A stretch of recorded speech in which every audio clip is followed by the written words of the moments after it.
Justin, when I mentioned that Kanu was more respected than he was, he became tyrannical and attacked me. BK.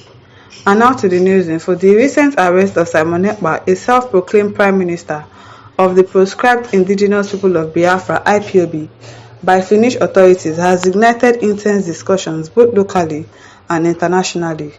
On TVC News Journalist Hangout, renowned journalist and writer Babajide Otitoju (BK), alongside other seasoned journalists, provided thought-provoking insights into this unfolding saga. Simon Ekpa, who has faced allegations of terrorism, remains in Finnish custody after being denied bail. This decision underscores the European Union's firm stance on human rights and its reluctance to extradite individuals to countries with questionable records on due process. While Nigerian authorities are eager to prosecute Ekpa, Finland's hesitation to hand him over highlights the delicate balance between justice and human rights advocacy. Kolade Otitoju, a seasoned journalist with a keen understanding of Nigeria's socio-political landscape, shared his perspective on the issue, reflecting on the leadership dynamics with IPOB. He remarked, "I recall saying people respect Nnamdi Kanu more than Simon Ekpa. He then turned tyrannical and attacked me. Hey, youth, why were you saying that?" He elaborated on the stark differences between Kanu and Ekpa, emphasizing that despite Kanu's detention by Nigeria's Department of State Services (DSS), he commands greater respect in the southeast than Ekpa. Kolade Otitoju recounted how his comments about Kanu's influence provoked a harsh response from Ekpa, whom he described as increasingly tyrannical. This reaction, according to Kolade Otitoju, further alienates Ekpa from the people he claims to represent. I've told you that man is just after what he's looking for. In Finnish, you'll be in Finnish, you'll be controlling those in Nigeria here, telling them to sit at home and do all sorts of things. Interestingly, IPOB itself has reportedly distanced itself from Ekpa, denying any formal affiliation with him. This move further complicates Ekpa's position as he faces mounting legal charges. As Finland continues to deliberate on Ekpa's case, it raises critical questions about international cooperation and the global fight against terrorism. For Nigeria, the challenges lies not only in securing Ekpa's extradition, but also in addressing the underlying grievances that fuel secessionist movements in the southeast. The arrest and ongoing detention of Simon Ekpa serve as a stark reminder of the complexities surrounding leadership, activism, and accountability in a globalized world. Okay.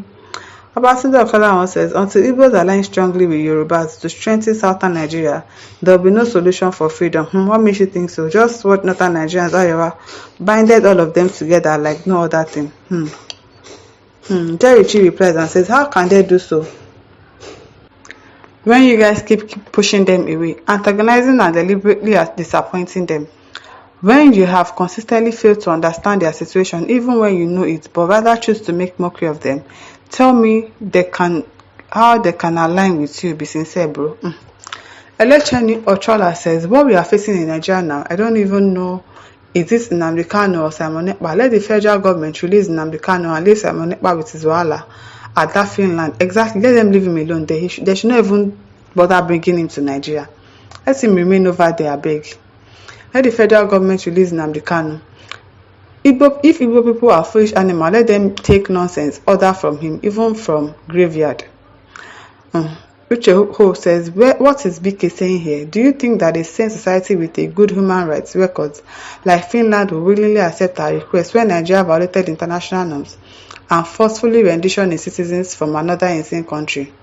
David Adore says, you think Finland is any different? Europe and America are masters at such dastard acts of forceful adoptions. As a matter of fact, many developed countries of the world does that regularly. Exactly.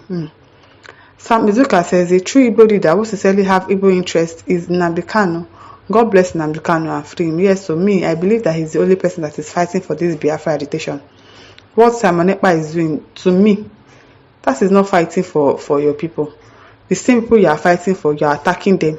You are telling them not to go to work, telling them to sit at home. If they don't, you kill them. You are stopping students from going to school on a Monday. Even some days when they have exams, you say they should sit at home. Doesn't make any sense. That's not how to fight for freedom. By suffering the same people that you claim that you are fighting for. Samuel Onuchukwu says 95% of Igbos are proudly Biafrans. Come down and verify. Every Igbo and neighboring tribes are IPOB inborn, all crying for freedom. It's a spirit nobody can stop. If Nigeria doesn't tell themselves the truth and welcome Igbo practically as one Nigeria they claim, the ugly scenario will continue. Neither Nnamdi or Ekpa is our problem. Rather, the federal repressive government against the all of Biafra. Clifford Ezenduka says this has created an avenue for the emergence of the third most powerful Igbo man alive, and fourth ever. Biafra is a must. Great things doesn't come easy. Some cost time, patience, blood, and lies.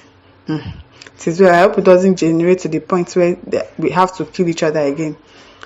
War is not a good thing, so I hope that they resolve this amicably. I think they should agitate more for Nnamdi Kanu to be released in prison, because I really do not know why they are keeping that man in prison. I really do not know. Okeke Victor C says, please let's tell ourselves the truth. IPOB and Nigeria, who is killing Igbos? Is it a crime that somebody asked for freedom? No, it's not a crime. Oh. It's not a crime, but what what's it called? Simon Ekpa was doing. Who was the one? Is he not the one killing Igbos? If he had not brought that kind of, what's it called, hand, if he has not resorted to saying, oh, sit at home, if you don't sit at home, we are going to shoot you, we are going to do this and that, nobody will accuse IPOB of killing. Nobody will accuse Nnamdi Kanu of causing terrorism or causing whatever in the country. But because somebody has done something to suggest that, so even when it happens and it's not even IPOB, they say it's IPOB. They say it's IPOB. Unukaole says, how many of us commenting here have taken time to consider the marginalization on Igbos by Nigerian government? Indeed, we are seen as slaves in Nigeria. Otherwise, where is the equal rights as fellow citizens? Tribalism has blindfolded us and made us not to see or say the truth. Government should address the marginalization against the Igbo and see whether all the nonsense in Igbo will not stop. But continuing the marginalization shows that government wants the nonsense in Igbo to continue. I really hope they do that, because truly, let us not lie, let us not steal. They are really segregating these people. And if you don't want them, let them go. How can you be holding on to some people? You don't want them to be in position of power. You don't want them to ever become president in the country.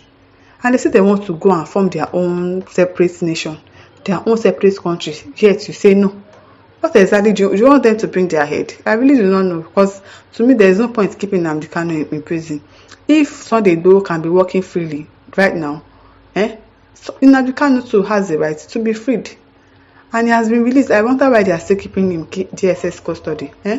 He's not causing any trouble. He's not. These people have been peaceful enough. It's not until they resort to violence, then you now say that, oh, Igbos are this, Igbos are that. That is what people want them to resort to, so that you will now use that one to hold them. Meanwhile, they have been patient enough. It is well. My listeners, over to you. Leave your thoughts in the comment section. Don't forget to like, to share, and subscribe. Thank you for listening. See you some other time. Bye.